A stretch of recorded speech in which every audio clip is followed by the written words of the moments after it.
El Salmo 63, hermanos, habla de un intenso ataque de sed nocturna.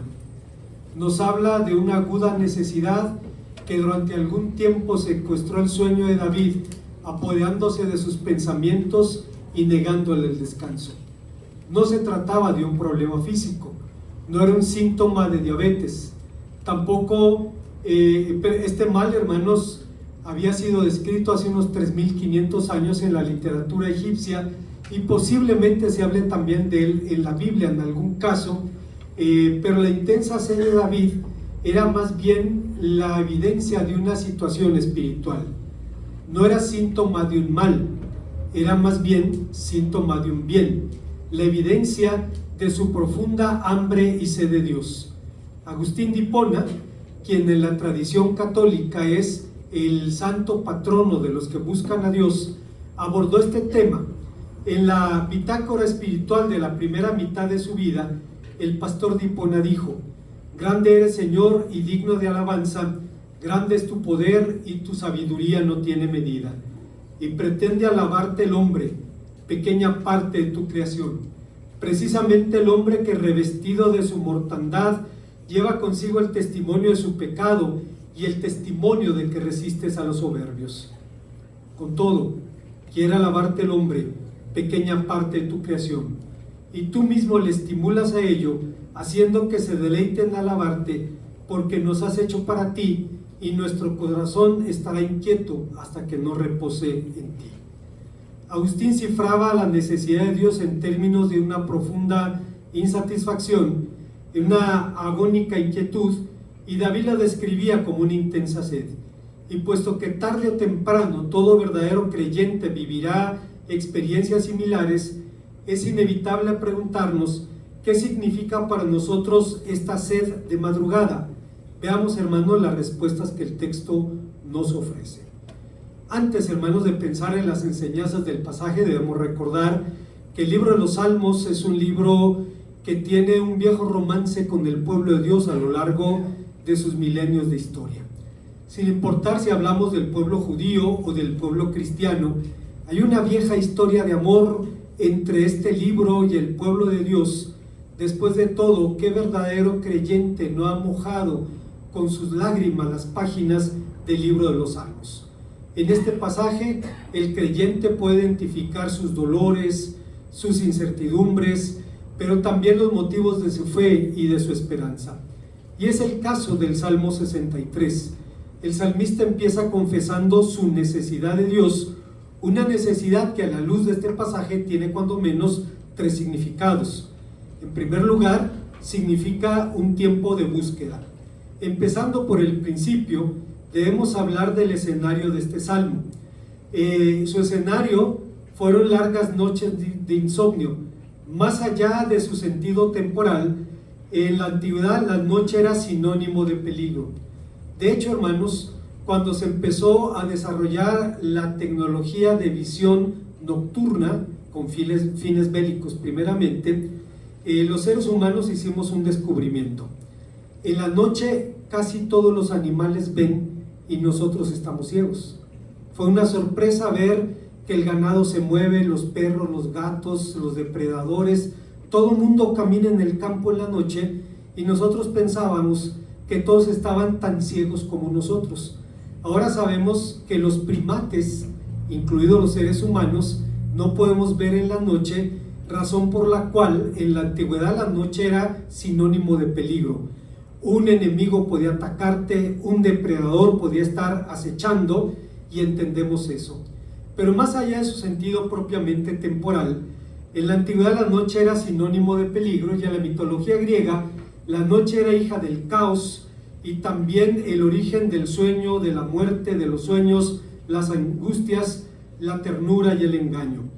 Para los griegos la noche recorría el cielo envuelto en un manto tenebroso sobre un carro tirado por 4 caballos negros, seguido por el cortejo de sus hijas, las furias y las parcas, que hilaban y cortaban la trama de la vida de los mortales. Pero los griegos no fueron los únicos en ver la noche así. El glifo maya, el símbolo maya que representa la noche, representa también la muerte y el inframundo. Martín Lutero creía que la noche era uno de los momentos favoritos del adversario para atacar a los creyentes. Decía Lutero que cuando terminaba su día, y debemos recordar, él empezaba su día orando 4 horas. Se ponía a traducir, a predicar, a enseñar, a cantar, y cuando llegaba la noche llegaba rendido. Murió a los 50 y tantos años. Y decía: llego a mi cama para descubrir que el diablo ya está recargado en la almohada. Y me decía mi consuegro, el hermano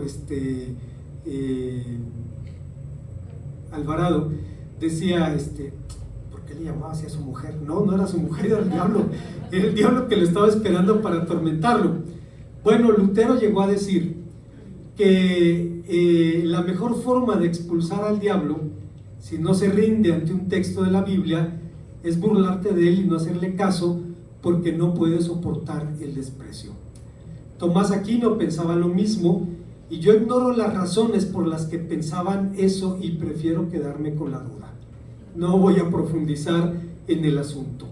En los Salmos, la noche puede vincularse también con la inseguridad, de allí que se habla en el Salmo 91:5 de ataques de terror nocturno, y por lo mismo la ausencia de la noche en la Jerusalén celestial indica la seguridad eterna de los creyentes y la bendición de la presencia luminosa y constante de Dios, según encontramos en Apocalipsis capítulo 21 y capítulo 22. Paradójicamente, en la Biblia, la noche también puede ser un tiempo para un encuentro con Dios. Para Eliú, amigo de Job, Dios habla a los hombres por medio de sueños y les da canciones en la noche, dice Job 35:10. Y cuando digo esto, recuerdo un famoso sermón de Carlos Spurgeon que se titula El autor de las canciones en la noche. Se basa en Job capítulo 35 versículo 10, que dice: y nadie dice ¿dónde está Dios que da canciones en la noche? Carlos Spurgeon desarrolló un sermón donde pregunta: ¿quién es el autor de las canciones en la noche? Y dice: es Dios, porque solo Dios puede permitir al creyente cantar en la oscuridad. ¿Cuál es el mérito de las canciones en la noche? Alientan nuestro corazón, estimulan a los creyentes y dan gloria a Dios. Y habla, hermanos, de estas canciones en la noche, que dice: ¿cuál es el motivo de las canciones en la noche? Dice: el día que terminó, porque hasta aquí estuvo el Señor con nosotros. La noche misma, que no es tan oscura como pudiera ser, y la luz del día de mañana que vendrá. En todo esto el creyente canta en medio de la oscuridad. Fue necesario, fue de noche que el Señor Jesús se manifestó a Job, diciéndole que no temiera descender a Egipto, a Jacob, porque su familia se convertiría allí en una nación grande. Debemos recordar esta historia. Dice la palabra de Dios que los hermanos de José lo vendieron, le quitaron la túnica de mangas largas, que es lo que significa. La Biblia no dice que fuera de colores. Esa es una traducción de la Biblia griega. Decía una túnica de mangas largas. Túnica, las mangas medirían 20-30 centímetros más de lo necesario. ¿Para qué? Para mostrar estatus. El que usaba una túnica así no necesitaba trabajar, entonces podía usarla. Usted recordará al primer presidente de Afganistán después de la invasión norteamericana, que usaba abrigos donde las mangas le pasaban 30 centímetros de la mano, y era exactamente lo mismo, un signo de estatus. Bueno, le quitaron la túnica, la desgarraron, mataron un cabrito sobre ella, y como empleados mal pagados del CEMEFO, del servicio médico forense, arrojaron la túnica delante de Jacob y le dijeron: esto encontramos, juzga si es de tu hijo o no. Hermanos, el viejo se estaba muriendo de dolor, y dice que sus hijos lo querían consolar, pero él no recibía el consuelo.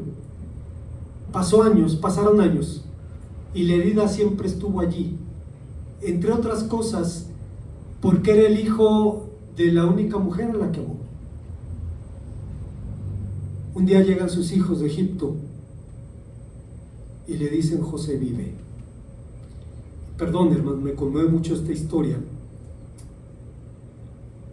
porque Jacob dijo: están burlando de mí. Mira los carros que mandó de Egipto por ti. Y el viejo fue a orar. Y en la noche Dios le dijo: no temas descender a Egipto, porque haré allí de ti una nación grande. Hay un hecho interesante en el éxodo de Israel hacia la tierra de Egipto. Dice la Biblia que fueron 71 personas, pero si usted lee la lista de los nombres de los que fueron, son 70 nombres, no 71. Y los rabinos dicen: no, sí eran 71, porque Dios iba con ellos. El Dios que los mandó los acompañó en el éxodo y les dijo que después de 400 años volverían con bendición. Pero fue en la noche en donde Dios le dijo que haría de él una gran nación. Fue de noche que el Señor se manifestó a Salomón diciéndole: pídeme lo que quieras que te lo daré. Y fue por visiones nocturnas que el Señor reveló a Daniel su secreto.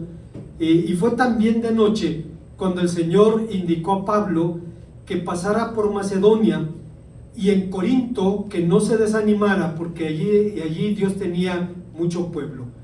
En el Salterio se menciona con bastante frecuencia el meditar durante la noche, que es un tiempo de encuentro con Dios. Pero regresando a nuestro texto, se dice que el Salmo 73 es un poema intimista. Por intimismo se alude a aquellos escritos que expresan rasgos o situaciones de la vida íntima o familiar, pero de la intimidad de la que David habla en este salmo era de la intimidad con Dios. La búsqueda de la intimidad con Dios se hace evidente en este salmo de forma aún más intensa que otros salmos de súplica. Si en el Salmo 61, por ejemplo, se pronunciaba en los confines de la tierra con el deseo de hospedarse en la casa del Señor, en el Salmo 63 se siente en el santuario mismo. Y si en el 61 buscaba la ayuda de Dios, en este siente su poderosa mano. En el 61 habla de Dios en tercera persona, pero en este es un diálogo yo-tú. Y la razón para apelar a la figura de la sed es evidente. Carlos Spurgeon decía: la sed es un anhelo insaciable de algo que es esencial para la vida. No hay modo de razonar con ella, ni olvidarla, ni despreciarla con valor estoico. La sed se hace notar. Todo hombre ha de ceder a su poder, y del mismo modo ocurre con el deseo divino que la gracia de Dios crea en el hombre regenerado. Cuando Jorge, mi hijo, era chico, alguien le dio Coca-Cola y le gustó. Y un día le dice a mi esposa: tengo sed. Y mi esposa le dio un vaso de agua y le dice: no, pero sed de Coca-Cola. Bueno, hace unos meses, Aarón, mi nieto, le pide a su mamá Coca-Cola y le dice: no, tú no tomas Coca, mijo. No, sí tomo Coca. No, tú no tomas Coca. Sí, mi abuelo me dio 2. Dice, voltea a mi hija y me ve, le digo: así es. La sed de Coca se sacia con Coca. La sed de agua se sacia con agua. El hambre de pan se sacia con pan. El hambre y la sed de Dios se sacian con Dios. Con su característica agudeza, Agustín de Hipona dice: mira aquí cómo siente sed, pero fijaos que esta sed es buena, es sed de ti, porque hay quien tiene sed pero no sed de Dios. Todos los deseos de conseguir alguna cosa arden deseos por ella, y ese deseo es la sed del alma. Y fijaos cuántos deseos hay en el corazón de los hombres. Uno desea oro, otro plata, propiedades, aquel herencias, uno dinero, otro abundancia de ganados, desea una casa más grande, el otro una esposa, honores, y otro busca hijos. ¿Veis cómo todos los deseos están en el corazón de los hombres? Y todos los hombres arden por este deseo y apenas podremos encontrar alguno que diga: mi alma tiene sed de Dios. Pero ¿cuál es el origen de esta sed? ¿Por qué tenemos ese vacío en el interior? ¿Qué hay en nuestro corazón que nos hace anhelar eso? Blas Pascal, que fue un hombre brillante, vivió hace 300 años, en el catolicismo siempre se le vio con sospecha como un criptoprotestante, un protestante disfrazado. Y los evangélicos decimos: no, era católico, pero la verdad es que era un hombre cristiano. Y Blas Pascal dijo: hubo una vez en el hombre una verdadera felicidad, de la que ahora solo queda marca y huella vacía, que en vano intenta llenar el hombre con todo lo que le rodea, buscando en las cosas ausentes la ayuda que no obtiene de las cosas presentes, pero no encuentra nada apropiado, porque este vacío absoluto e infinito solo puede llenarse con algo absoluto e infinito, solo puede llenarse con Dios. Hay una segunda enseñanza en el pasaje. Estamos hablando de una sed de madrugada y el texto nos enseña que esa sed significa un tiempo de alabanza. Aunque algunos ubican este salmo en los días de la persecución de Saúl, seguramente David lo escribió en el tiempo de la rebelión de Absalón, y hay evidencias, hermanos, para llegar a esa conclusión. En el versículo 11 del Salmo 63 se nos dice que este hombre era un rey. Entonces estamos hablando del tiempo de Absalón. La crisis de la guerra civil llevó a David a una búsqueda de Dios. Anhelaba ver su poder y su gloria como los había mirado en el santuario. Hay dos cosas que destacar aquí. Primero, que el santuario realmente era el tabernáculo, el templo todavía no existía, lo construyó Salomón. Y en segundo lugar, vemos, hermanos, que el verbo ver tiene aquí un sentido que trasciende el sentido natural. Ese verbo es el mismo que se usa, por ejemplo, para hablar de los videntes. Usted recordará, 1 Samuel 9:9, dice la palabra de Dios que al padre de Saúl se le perdieron unas burras y mandó a Saúl y a sus criados a buscarla. Pasaron 3 días, no las encontraron y estaban cerca de Ramá, el lugar donde moraba el profeta Samuel. Y Saúl dice: busquemos al vidente. Y entonces, y el texto dice: porque aquel al que ahora le llamamos profeta, en ese tiempo se le llamaba vidente. Entra a Ramá, se encuentra con un hombre y le pregunta: ¿dónde vive el vidente? Dice: yo soy el vidente. Y usted conoce el resto de la historia. Lo llevó, lo ungió como rey de Israel. Lo que David quería contemplar entonces era el ser de Dios y sus hechos poderosos. Es decir, anhelaba que el Señor siguiera siendo su socorro, su refugio, su sostén. David sabía muy bien qué clase de Dios era su Dios. Y por esa razón dijo: tu amor es mejor que la vida. Y esta expresión ha sido entendida de varias maneras. Rabbi Kimhi, un rabino de la Edad Media, decía que significa: has demostrado tu bondad hacia la humanidad cuando la dotaste con inteligencia y la pusiste por encima de otras formas de vida superior a otros seres vivos. Pero para Kimhi, vida también tenía el sentido más pleno de la vida, el disfrute de la riqueza, del poder, de los beneficios de la existencia terrenal, y no obstante reconocía que todos estos son dones de la gracia. Otro intérprete judío decía: mejor es para mí refugiarme en ti y experimentar cuán cerca están de ti aquellos que te temen, que vivir una larga vida lejos de ti. Y en esa misma línea de pensamientos, Thomas Brooks, un puritano inglés, dijo en el siglo XVIII: tu misericordia es mejor que la vida, es mejor que muchas vidas juntas. Sabemos hasta qué punto tan elevado los hombres consideran sus vidas, que para preservarlas van a sangrar, sudar e incluso cortarse sus propios miembros.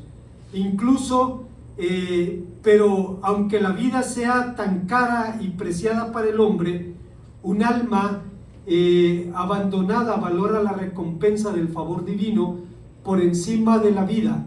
Sí, por encima de muchas vidas. Muchos hombres se han sentido hastiados de sus vidas, como es evidente en las escrituras y en la historia, pero ningún hombre se cansa del amor y del favor de Dios. Decía Blas Pascal, todos los hombres buscan la felicidad, no hay excepción. La razón por la que unos van a la guerra y otros la evitan es el mismo anhelo visto desde dos ópticas diferentes. La voluntad humana no da un paso que no busque ese fin, incluso los que se cuelgan. Porque hay personas para las cuales la vida no tiene significado y es mejor tratar de escapar de ella. Recuerdo, hermanos, hace años, una mujer que era clienta de un hermano que es joyero, el hermano Luna, el hermano Faustino Luna.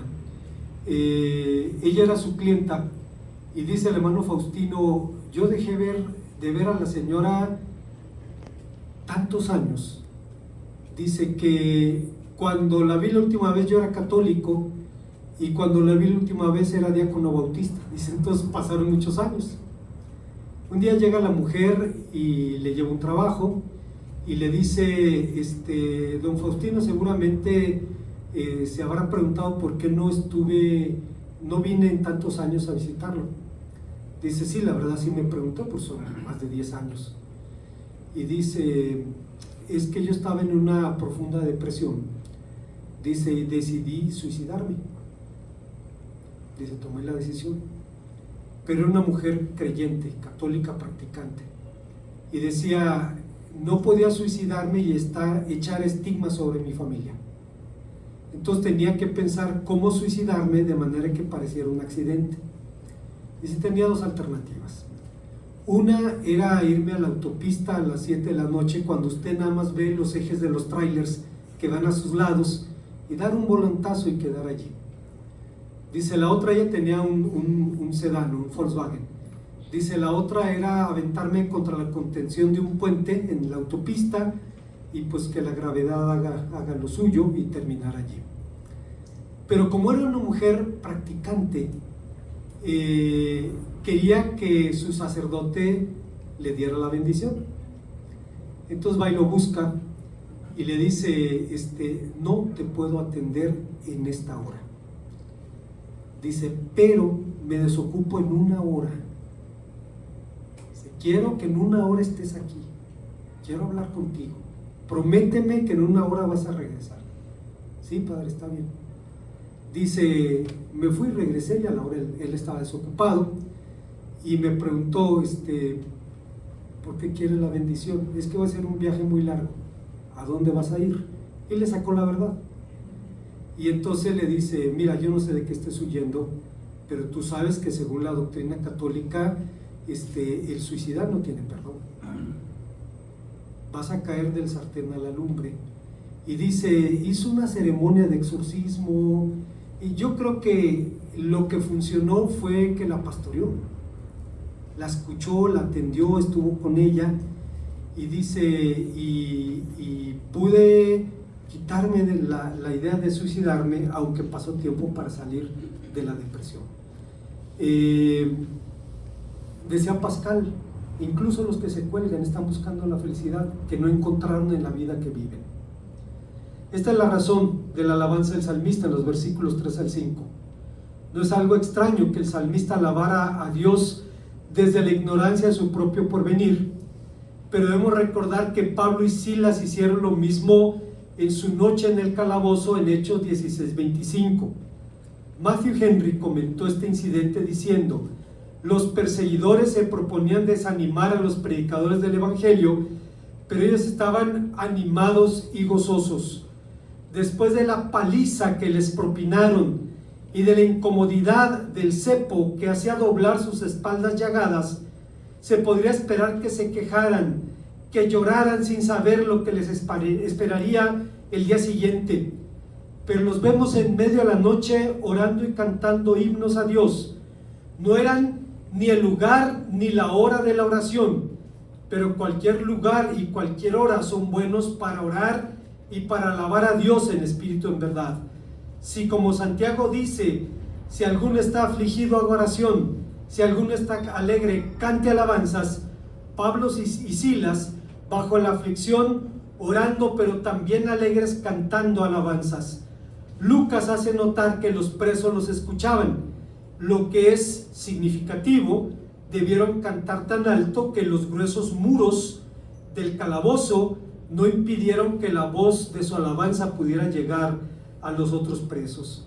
En síntesis, alguien dijo con toda razón al creyente en el tiempo de la adversidad: alaba a Dios en medio de la noche, alaba a Dios aunque no veas nada, alaba a Dios aunque no exista ninguna posibilidad de que eso se resuelva, alaba a Dios en medio del dolor, alaba a Dios en la escasez, alaba a Dios en medio de la amenaza, alaba a Dios, Él tiene control, alaba a Dios, Él te abrirá las puertas. Hay una tercera y última enseñanza en este pasaje. Estamos hablando de una sed de madrugada y el texto nos dice que esta sed significa un tiempo de certidumbre y esperanza. Cuando el salmista meditaba en Dios, sentía saciada su alma como de meollo de grosura.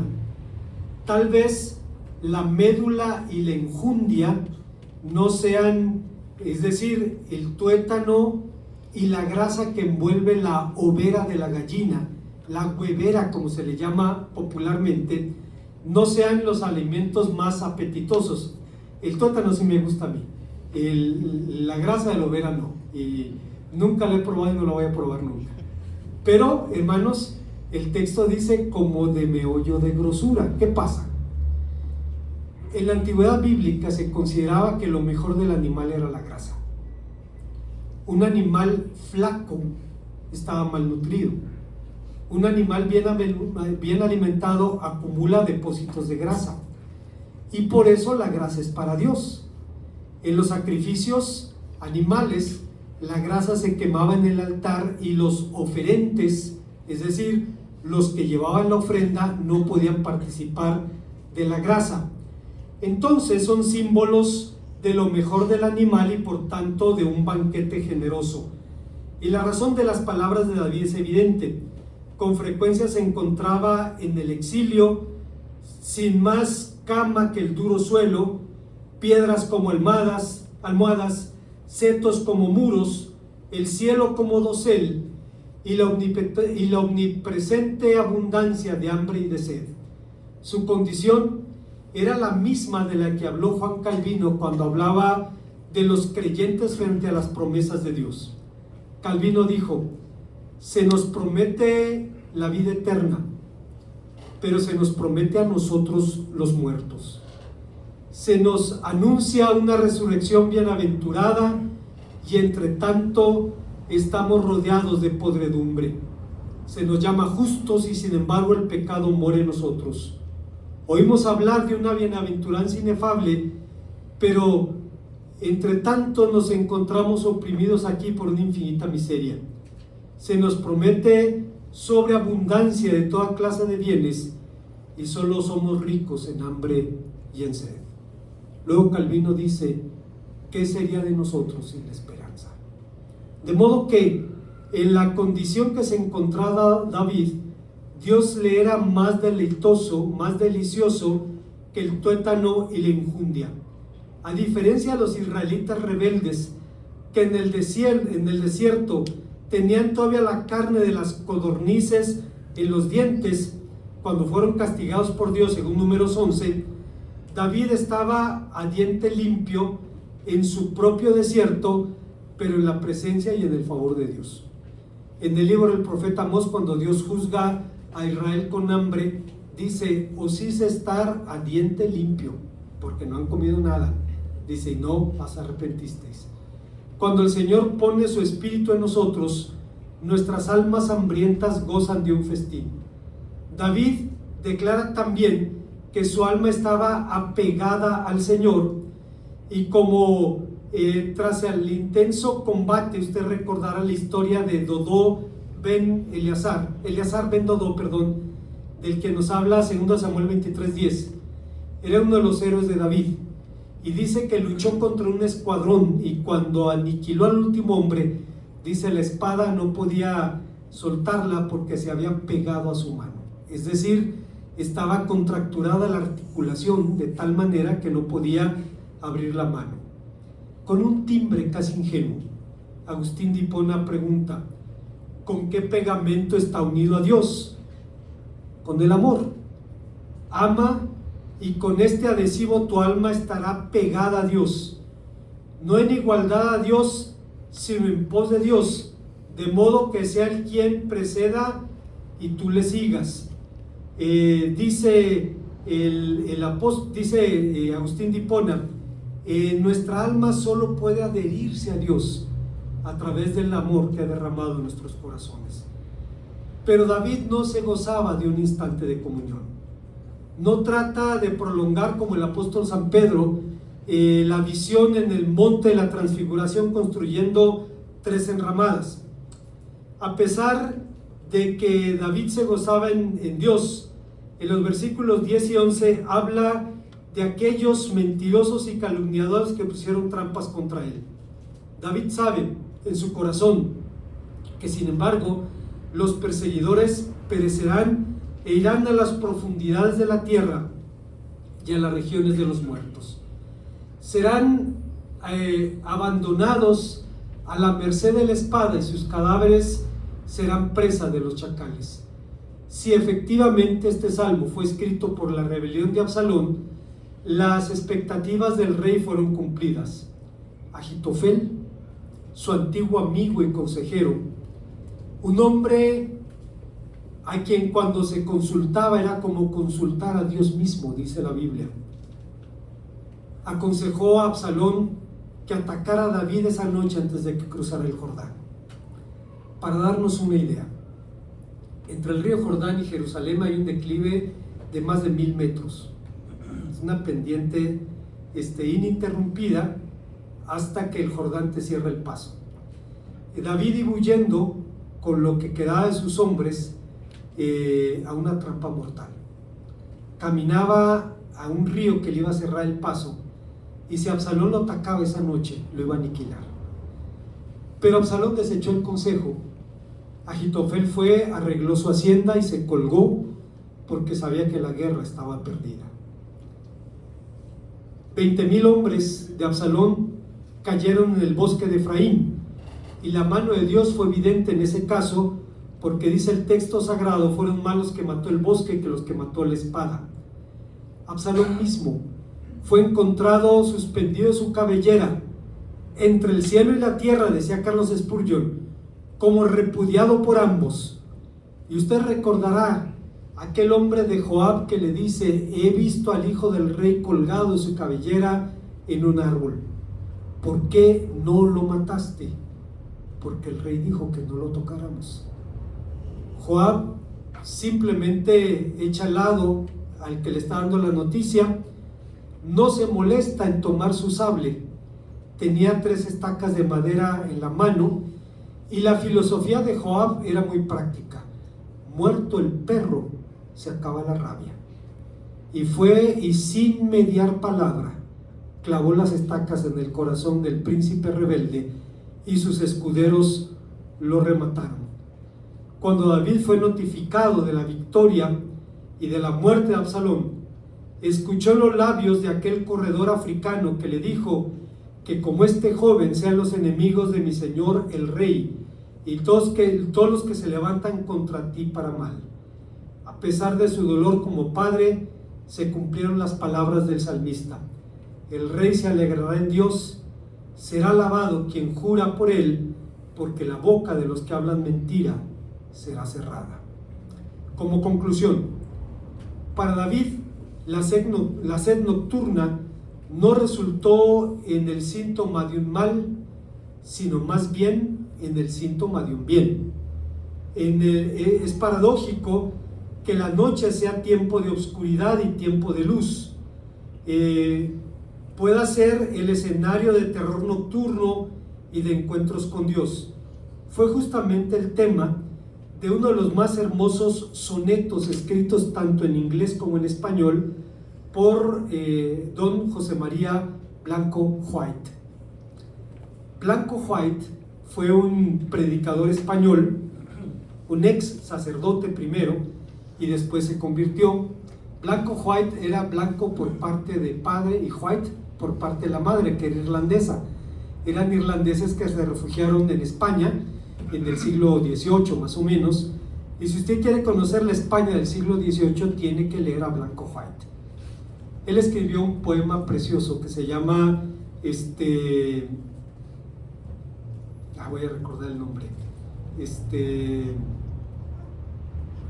no recuerdo. Bueno, el poema dice, él imaginaba la primera noche de Adán, noche misteriosa se llamaba.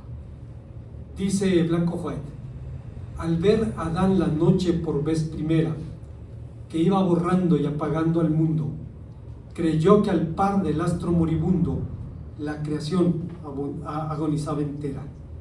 Mas luego, al ver lumbrera tras lumbrera dulce brotar y hervir en un segundo, universo sin fin vuelto en profundo, pasmo de gratitud, hora y espera. Un sol velaba mil. Fue un nuevo oriente su ocaso, y pronto aquella luz dormida despertó al mismo Adán purifulgente. ¿Por qué la muerte al ánimo intimida? Si así engaña la luz tan dulcemente, ¿por qué no ha de engañar también la vida? Se imaginaba a Adán aterrorizado porque el día moría y luego vio el cielo. ¿Por qué la muerte al ánimo intimida?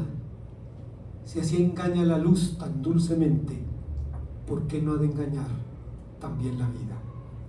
Finalmente David sació su sed, encontró en Dios la fuente de su saciedad.